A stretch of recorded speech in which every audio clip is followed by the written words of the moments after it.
और चलिए आपको सीधा लिए चलते हैं चरखी दादरी, जहां विश्व पर्यावरण दिवस के मौके पर सीएम क्या कुछ कह रहे हैं आपको सुनवाते हैं। कि आज विश्व पर्यावरण दिवस के अवसर पर जो मोदी जी ने एक अभियान शुरू किया था, एक पेड़ मां के नाम, और आज उस अभियान का ये दूसरा चरण शुरू हो रहा है। और उस दूसरे चरण में हमारे जो अरावली का क्षेत्र है, वह अरावली का क्षेत्र हरा भरा हो, और इसके साथ साथ एक और मियावाकी फॉरेस्ट, यहां पर ज्यादा पेड़ लगें और ये पूरा क्षेत्र हरा भरा हो, वायु हमें शुद्ध मिले, ज्यादा मिले। और आज मेरे लिए खुशी है कि इन तीनों अभियानों को आज यहां से उनका शुभारंभ हो रहा है। हम देखते हैं कि पर्यावरण में कितना संतुलन आ रहा है। जब हम विकसित भारत की बात कर रहे हैं, विकसित राष्ट्र की बात करते हैं, या विकसित हरियाणा की बात करते हैं, तो उसमें सबसे महत्वपूर्ण अगर ध्यान रखने की कोई आवश्यकता है तो वो हमारा वातावरण है, वो अनुकूल होना चाहिए। हमारा हवा वो शुद्ध आए, जिससे कि कई प्रकार के ऐसे जिनकी चर्चा भी की गई है कि चाहे पॉलीथीन हो या पेड़ ज्यादा मात्रा में कट रहे हैं, प्लास्टिक का पॉलीथीन हो, उनको हमें आगे आकर के उनके विरुद्ध काम करना होगा, पॉलीथीन को बाहर करना होगा, और ज्यादा संख्या में पौधारोपण हमें मिलकर के करना होगा, जिससे कि वातावरण शुद्ध रहे और हमें हवा भी शुद्धता से मिले। उसके लिए हम सब ने ये काम करना होगा। मुझे खुशी है, हम सब जानते भी हैं कि आज गंगा दशहरा का पावन पर्व है, क्योंकि हमारी संस्कृति में ये पर्व भी जुड़े हुए हैं। और किसी न किसी दिन जब ये हमारी संस्कृति के साथ ये पर्व जुड़े हुए हैं, तो ये देखने को भी हमें यहीं भारत में मिलता है। और मुझे खुशी है कि आज गंगा दशहरा का एक पावन पर्व, इसकी भी मैं आप सबको बधाई देता हूं। और कहा भी जाता है कि इस दिन मां गंगा धरती पर उसका अवतरण हुआ था, वो धरती पर आई थी। मुझे ये भी खुशी है कि मैं आप सबको विश्व पर्यावरण दिवस और गंगा दशहरा की बहुत बहुत हार्दिक शुभकामनाएं और बधाई देता हूं। मुझे ये भी खुशी है कि जब हम पिछले वर्ष विश्व पर्यावरण दिवस हमारे देश के यशस्वी प्रधानमंत्री आदरणीय नरेंद्र मोदी जी ने इस अभियान की शुरुआत की थी, एक पेड़ मां के नाम, और उनका कहना था कि जितना सम्मान हम अपनी जन्म देने वाली मां को करते हैं, उतना सम्मान जो हमारी भारत माता है, हम उसको उतना ही सम्मान करते हैं। क्योंकि जब हमारी माता हमें पालन पोषण करती है, ये धरती माता भी हमारा पालन पोषण करती है। मुझे खुशी है कि हम सबको मिलकर के अपनी मां के नाम एक पौधा अवश्य हमने लगाना चाहिए, उसकी परवरिश भी करनी चाहिए। और आजकल क्योंकि कई प्रकार के ऐसे पौधे हैं, हमने उसके बारे में चर्चा भी किया है कि वो पानी पीने का भी ज्यादा काम करते हैं। पानी की बड़ी समस्या आ रही है, परंतु आजकल ऐसे पौधे हैं, फलदार पौधे हैं, छायादार पौधे हैं, जिनके लगाने से पानी भी खूब बरसता है। हमें ऐसे पौधों को लगाना चाहिए और उसकी व्यवस्था भी हम समय समय के ऊपर करते रहते हैं।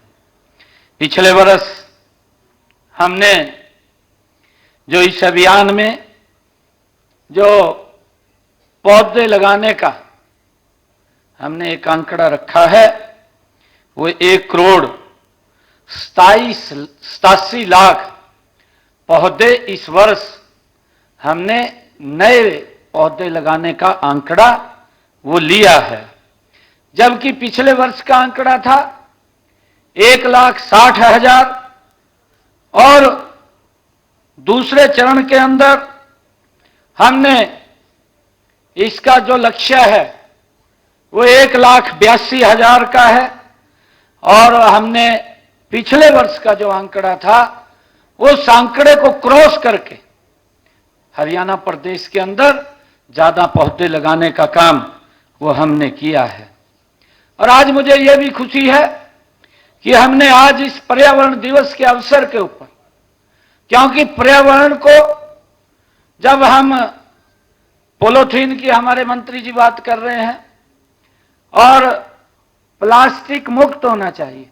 अगर हम आजकल, क्योंकि जो पानी की बोतल भी है, ये पानी की बोतल में पानी तो हम पीते हैं, ट्रेंड भी है भी पानी की बोतल में पिएंगे, घर वाला पानी नहीं पिएंगे, परंतु उस बोतल के अंदर ये नहीं पता 1 साल से पानी वो रखा है, आपको तो मालूम नहीं है, और वो कितने दिन धूप में रखा गया है।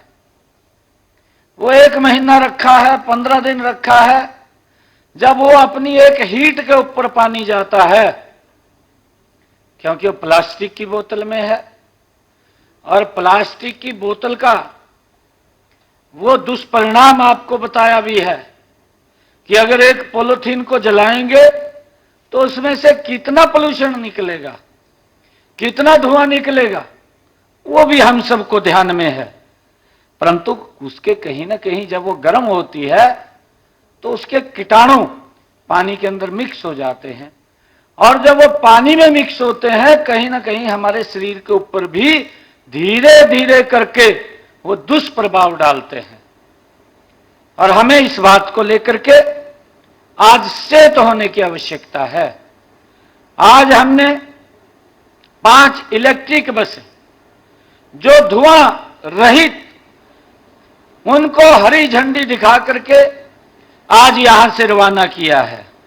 हमने पिछले दिनों अपने संकल्प पत्र में कहा था कि हम 11 नगर निगमों में हरियाणा प्रदेश के अंदर जो शहर के अंदर चलने वाली बसें हैं, जिनको लोकल बसें कहते हैं, वहां पोल्यूशन ना हो, शहर के अंदर पोल्यूशन कम मात्रा में हो।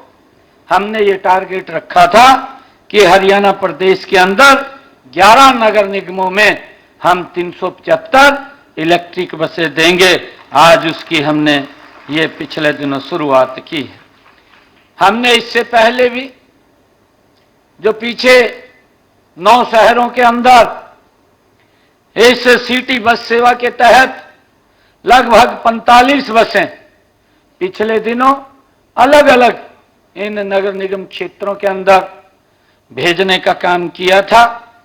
और इसके अलावा भी आदरणीय प्रधानमंत्री जी ने जो कहा है कि ई बसें भी हम लगाने का काम करेंगे, और ई बस योजना के तहत लगभग 450 और बसें हम 2026 तक खरीद करके उनको हम शहरों के अंदर भेजने का काम हमने ये पूरी योजना बनाई है। और ये बसें 6 शहरों के अंदर ये जाएंगी, चाहे गुरुग्राम हो, फरीदाबाद हो, या पानीपत हो, यमुनानगर हो, रोहतक हो, हिसार हो, ये इन सभी शहरों में भेजने का काम हम जल्दी ही करेंगे। और इन बसों को हम देखते हैं, वायु और ध्वनि प्रदूषण भी कम होता है। हमारे नजदीक से बस निकल जाती है, हमें पता भी नहीं चलता कि बस निकल करके गई है, उसकी आवाज भी नहीं होती। और आज बस के साथ साथ इलेक्ट्रिक कारें भी, वो भी अधिकारियों ने उसका आयोजन किया था। हम उस इलेक्ट्रिक कार में ही बैठ करके आए हैं, जो एक बार बैटरी रिचार्ज हो गई तो 500 किलोमीटर तक जाने का और 200 किलोमीटर की स्पीड से वो चलती है। ऐसी व्यवस्था आजकल आ गई है और आने वाले समय के अंदर हम ज्यादा इस पेट्रोल और डीजल इससे भी बचेंगे, क्योंकि हम देखते हैं कि अगर 5 वर्षों में हरियाणा रोडवेज की अगर हम बात करें, ये इलेक्ट्रिक बसें हम 30% इसमें शामिल करने का हमने निर्णय किया है। और मुझे ये भी खुशी है कि एक डीजल बस, जो डीजल बस चलती है, वह 10 साल के अंदर लगभग 1,50,000 लीटर वो डीजल खाती है। जब 1,50,000 डीजल की कंजप्शन उसकी होती है तो कितना वायु प्रदूषण वो करेगी। और जब ये इलेक्ट्रिक बस आ रही है तो वो 1,50,000 डीजल की बचत भी होगी, कोई डीजल खर्च नहीं होगा, वातावरण भी शुद्ध होगा, कोई वातावरण में पोल्यूशन नहीं होगा, इसका लाभ भी वो मिलेगा। और इसके अलावा क्योंकि बैटरी से चलने वाले जो वाहन हैं, उनके ऊपर हमने सब्सिडी का भी वो प्रावधान किया है, देते हैं। एनसीआर में, जो एनसीआर का क्षेत्र है, उसमें 10 वर्ष पुराने डीजल के तथा 15 वर्ष पुराने जो पेट्रोल के वाहन हैं, उन वाहनों के लिए हमने एक स्क्रैप पॉलिसी भी हम लेकर के आए हैं, जिससे कि लंबे समय तक ये ज्यादा पोल्यूशन न कर सके, उसके लिए भी हमने व्यवस्था की है। और मुझे ये खुशी है कि जब आज हम दादरी में आए हैं, चरखी दादरी में आए हैं, तो आज ही हमने हरियाणा में जो 3 इस योजना का, हरित अरावली कार्य योजना, जिसका अभी जिक्र भी किया गया है, हरित अरावली कार्य योजना का भी आज शुभ आरंभ हुआ है। केंद्र व राज्य सरकारों द्वारा बनाई गई यह परियोजनाएं, आज जिसका शुभारंभ देश के यशस्वी प्रधानमंत्री आदरणीय नरेंद्र मोदी जी वो भी कर रहे हैं। और उसका उद्देश्य है कि हमारे जो अरावली के पर्वत हैं, और ये 4 राज्यों के अंदर ये फैले हुए हैं, जिनमें हरियाणा भी शामिल है, इन चारों राज्यों के 29 जिलों का इसमें चयन किया गया है, जिसमें 5 जिले तो हमारे हरियाणा के हैं। मुझे खुशी है कि विश्व पर्यावरण दिवस को मनाने का मुख्य उद्देश्य हम सबका कि वायु, जल व मिट्टी हर प्रकार के प्रदूषण की समस्या के प्रति हम जागरूक हों। इसी उद्देश्य से इस दिन को मनाने की ये घोषणा भी संयुक्त राष्ट्र में की गई थी, जिसका जिक्र भी किया गया है कि सन 1972 में इसकी घोषणा हुई। उसके बाद ये 5 जून को हर वर्ष दुनिया में केवल एक थीम के साथ ये पहला पर्यावरण दिवस ये मनाया गया है।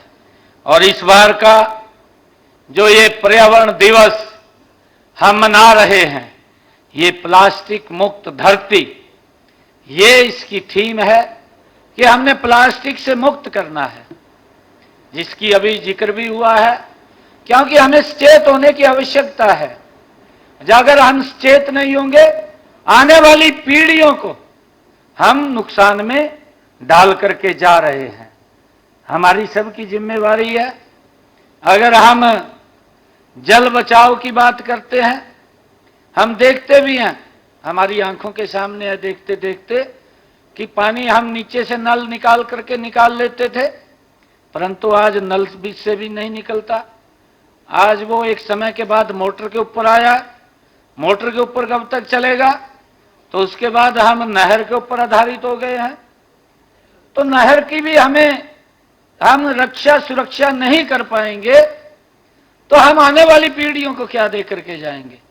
ये आज हमारे सबके लिए, ये किसी एक व्यक्ति का विषय नहीं है, हर नागरिक का विषय है कि हमने आने वाली पीढ़ियों को सुरक्षित वातावरण दे करके जाएं। उनके लिए हम ये वायु पोल्यूशन मुक्त हम वातावरण दे करके जाएं, उसके लिए हमें मिलकर के काम करने की आवश्यकता है। जैसा अभी बताया भी गया है कि अब की बार की जो थीम है वो प्लास्टिक मुक्त की थीम है। प्लास्टिक मुक्त धरती, कि कहीं पर भी प्लास्टिक नहीं नजर आनी चाहिए, चाहे हाथ में है और चाहे वो हम बोतल के अंदर या किसी अन्य सामान के अंदर उसका यूज करते हैं, तो उसका यूज हम ना करें। ऐसा संकल्प लेकर के हमें आगे बढ़ने की आज आवश्यकता है। जब हम देखते हैं, हम सब जानते भी हैं कि प्लास्टिक प्रदूषण ने आज पूरे संसार को अपने घेरे में ले लिया है। अगर हम देखते हैं, लाखों टन प्लास्टिक कचरा धीरे धीरे समुद्र के अंदर जा रहा है, हम ये भी देख रहे हैं, और धरती के गर्भ तक पहुंच रहा है। जिसकी चर्चा अभी की है कि अगर एक प्लास्टिक का पॉलीथीन, उसको गलने में 400 साल लगते हैं, और 400 साल के बाद गलने के बाद भी वो क्या वहां की स्थिति पैदा करेगा कि वहां पर कोई पेड़ भी उगेगा या नहीं उगेगा, उसको बंजरी कर देगा। वो किस प्रकार की स्थिति हमारे सामने खड़ी होगी आकर के। तो मेरा आग्रह है कि अब भोजन में भी शामिल होकर के मानव ही नहीं बल्कि अन्य प्राणियों के स्वास्थ्य पर भी इसका बहुत बुरा असर वो पड़ता है। उसके लिए हम सब ने आज जागरूक होने की आवश्यकता है। हमारा मानना है कि जब तक हम प्लास्टिक कचरे पर वैश्विक स्तर पर हो रहे दुष्प्रभावों के बारे में नहीं जानेंगे, तब तक उसके निपटान के बारे में भी हम नहीं सोच सकेंगे।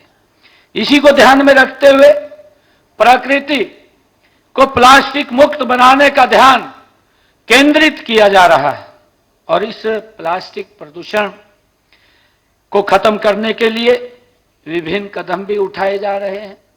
हम भी लगातार सरकार की दृष्टि से उसके ऊपर कड़े कदम उठाते हैं, परंतु जब तक समाज में जागरूकता नहीं आती, समाज उसको ऑन नहीं करता, तब तक इस प्रकार की कुरीति समाप्त नहीं होती। हमने प्रदेश के अंदर 19 जो सिंगल यूज प्लास्टिक आइटम हैं, उनको बैन करने का वो काम हमने किया है। साथ ही 120 mm मोटाई की प्लास्टिक थैलियों को पर भी हमने बैन लगाया है, ताकि वो बाजार में भी ना आए। वो भी हमने काम किया है। पर्यावरण संरक्षण की बात हमारे लिए ये कोई नई नहीं है। पर्यावरण की रक्षा तो हमारी आस्था और आदत दोनों रहा है। हम सब जानते हैं, हमारी आस्था का केंद्र भी रहा है ये, और ये मैंने कहा कि हमारी संस्कृति में, और ये संस्कृति अगर हमें कहीं देखने को मिलती है, ये भारत के अंदर देखने को मिलती है। और हमारे पूर्वज, हम सब जानते हैं कि हमारे पूर्वज इस प्रकृति की पूजा भी करते हैं।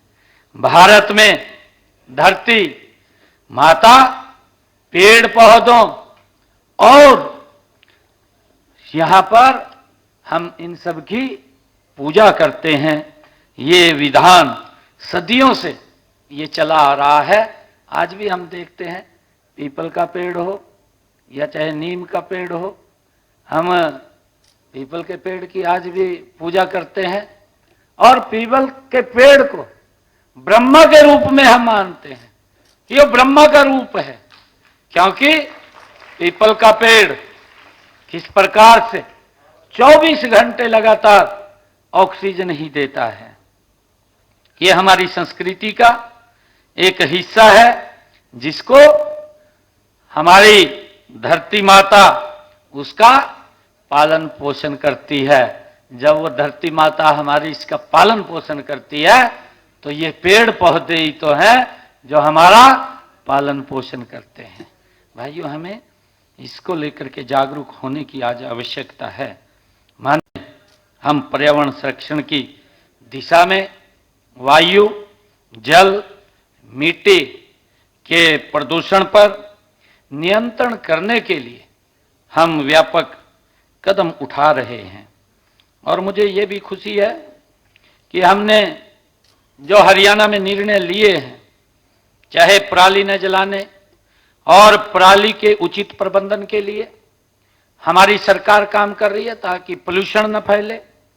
हमने पराली की गांठ बनाने की, उसके ऊपर दी जाने वाली प्रोत्साहन राशि को पहले जो 1000 रुपया थी, हमने उसको बढ़ा करके अभी अपने बजट के अंदर उसको 1500 रुपये कर दिया है, ताकि किसान को प्रति एकड़ के हिसाब से वो मिले, वो पराली को ना जलाए और वातावरण दूषित ना हो।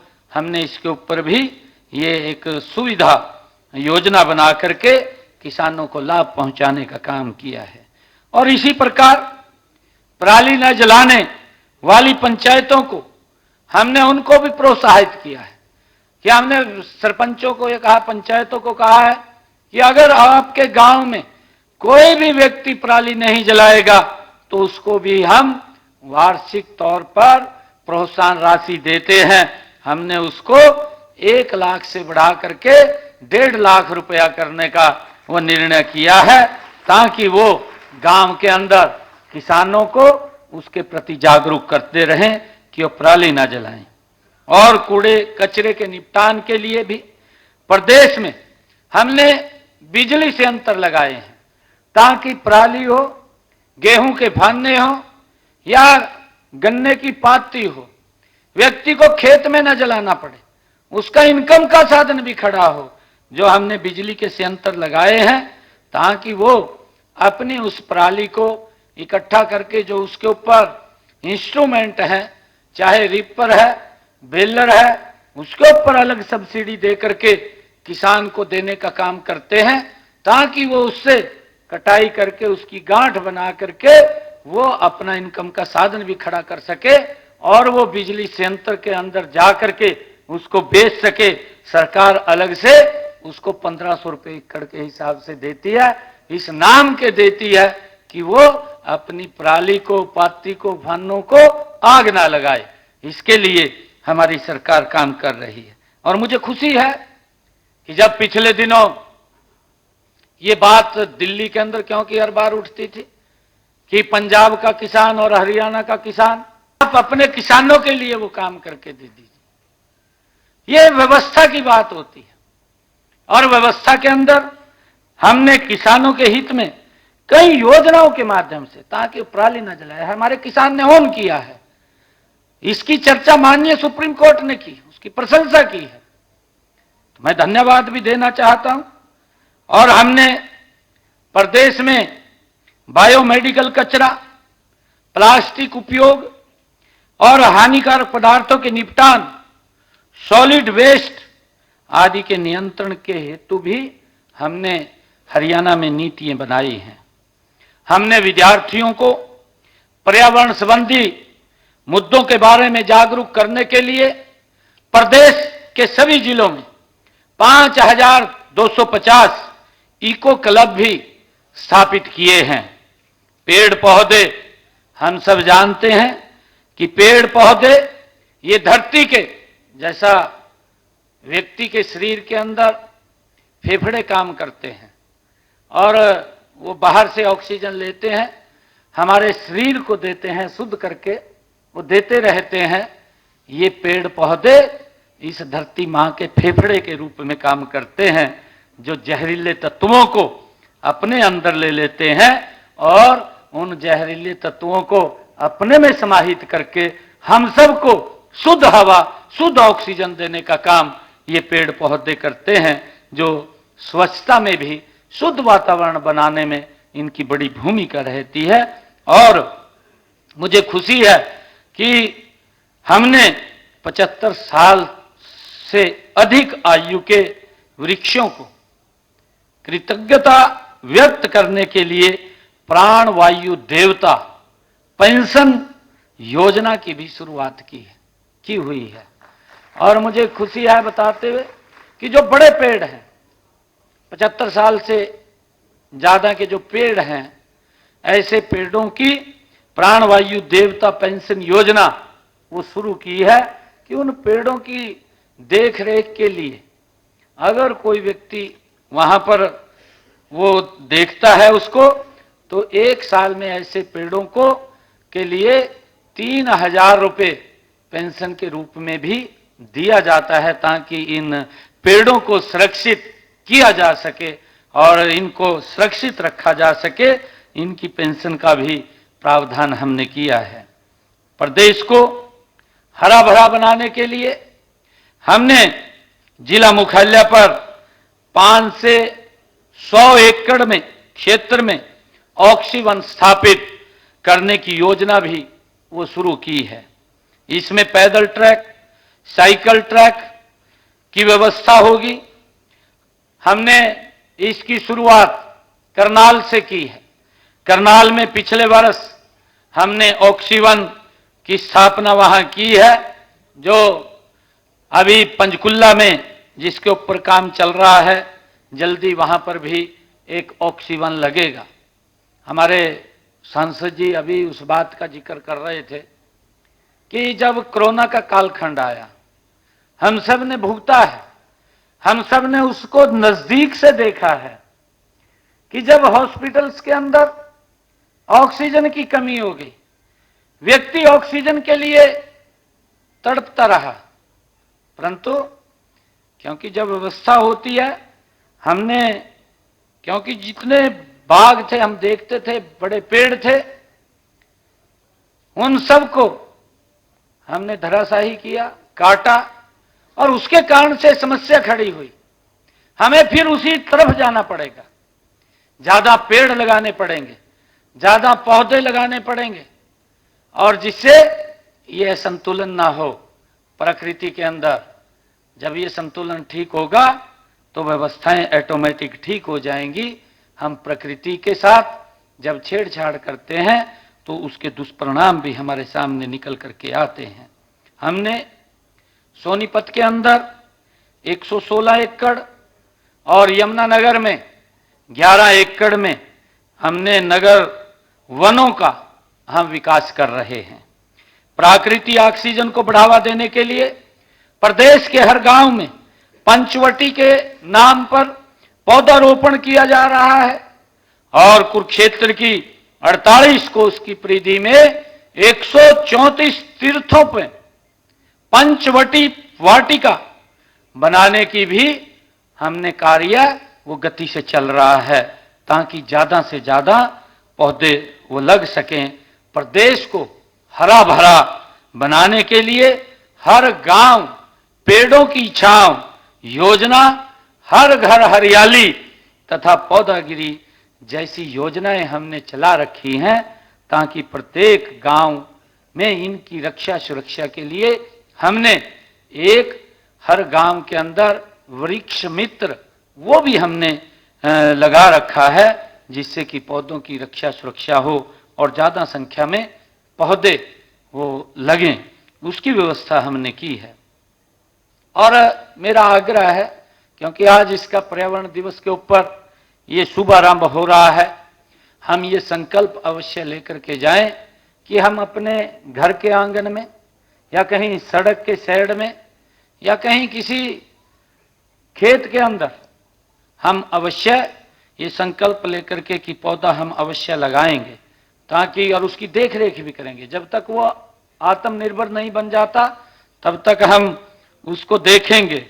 हम तो ये देखते हैं कि जब हम फलदार पौधे लगाते हैं तो कई पीढ़ियां उसका आनंद लेती हैं, छाया का तो लेती है परंतु फल भी हम सब पीढ़ियों तक उसको खाते रहते हैं, उसका लाभ हमें मिलता रहता है। उस तरफ हमने दोबारा फिर गति से बढ़ना है।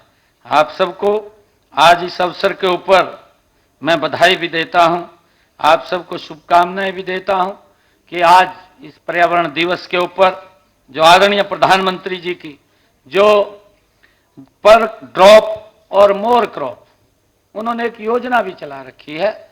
आदरणीय प्रधानमंत्री जी ने कहा कि पर ड्रॉप, आजकल पानी की इतनी ज्यादा कमी हो गई है कि उस पानी को पूरा करने के लिए हमने एक बूंद पानी से हम ज्यादा पैदावार ले सकें, और हमने कई योजना भी चलाई है, चाहे भूमिगत पाइपलाइन हो कि ज्यादा पानी का वेस्टेज ना हो, उसके ऊपर सरकार सब्सिडी देने का काम करती है। और उसके साथ साथ हमने अटल भूजल योजना के तहत इस क्षेत्र के अंदर अगर हम दादरी, नारनौल, महेंद्रगढ़ अगर हम देखें, अभी हमारे जल शक्ति मंत्री वो आए थे, जब हमने चर्चा उनसे की कि हमारे 86 ऐसे ब्लॉक हैं जो डार्क जोन में चले गए हैं, और हम चाहते हैं कि आदरणीय प्रधानमंत्री जी ने अटल भूजल योजना के तहत एक योजना चला रखी है, और उस योजना के तहत हम यहां पर भी तालाब बनाएं, ताकि बरसात का जो पानी है वो बहा करके वेस्टेज ना जाए, हमारे उस तालाब में इकट्ठा हो और हम उसका उपयोग करके अपनी पैदावार को भी बढ़ा सकें। क्योंकि जो बरसात का पानी है, पानी कहीं फैक्ट्री में नहीं बनता, ये तो प्रकृति का स्रोत है। हवा कहीं फैक्ट्री में नहीं बनती, ये भी प्रकृति का स्रोत है, जिससे हमें मिलता है, हमारे वातावरण को ये शुद्ध रखता है। और जो अटल भूजल योजना के तहत ये हम तालाब बना रहे हैं, इसका भी लाभ आने वाले समय के अंदर हम सबको मिलेगा। और पिछले आदरणीय प्रधानमंत्री जी ने दिनों में एक घोषणा की थी कि हम देश के अंदर अमृत सरोवर बनाएंगे, क्योंकि आजादी का ये अमृत महोत्सव हम मना रहे थे। उस अमृत महोत्सव के अंदर जब 75 वर्ष पूरे हुए आजादी के, प्रधानमंत्री जी ने घोषणा की थी कि हम अमृत सरोवर बनाएंगे, और मुझे खुशी है कि हमने हरियाणा के अंदर अब तक 2800 तालाबों को इसके तहत लेकर के अमृत सरोवर के रूप में उनको अपग्रेड करने का काम किया है।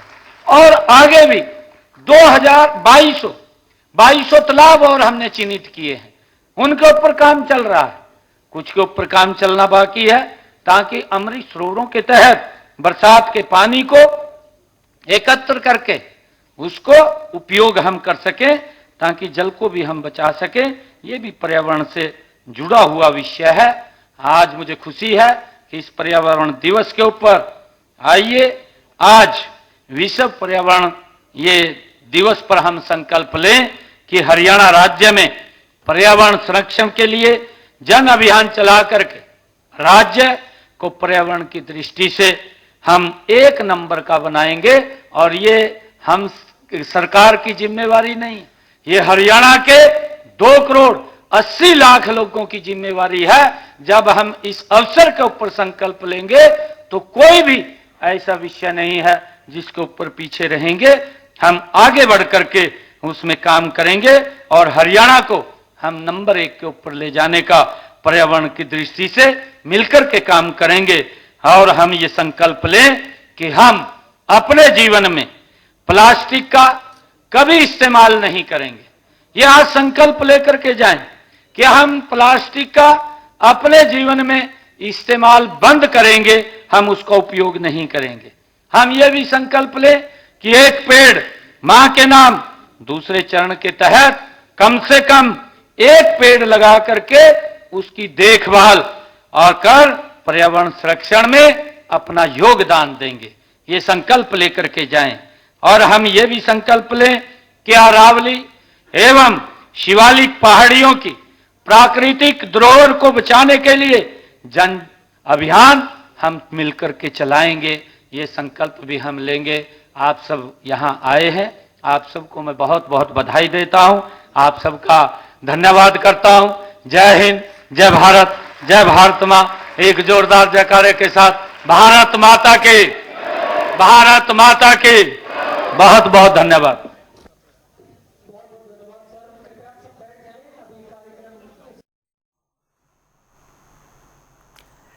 मुख्यमंत्री नायब सिंह सैनी को सुन रहे थे आप चरखी दादरी से, जहां पर आज विश्व पर्यावरण दिवस के मौके पर कार्यक्रम को संबोधित तो किया ही, लेकिन ये भी कहते नजर आए कि पर्यावरण को संरक्षित करना बेहद जरूरी है और साथ ही एक पेड़ मां के नाम के योजना के तहत पौधारोपण भी करते नजर आए। में मुख्यमंत्री की बड़ी बातें आपको बता रहे हैं, जिस तरह से पॉलिथीन को बैन करना होगा, ये कहते नजर आए पर्यावरण हमारी अमूल्य धरोहर है, मां के नाम एक पौधा जरूर लगाएं।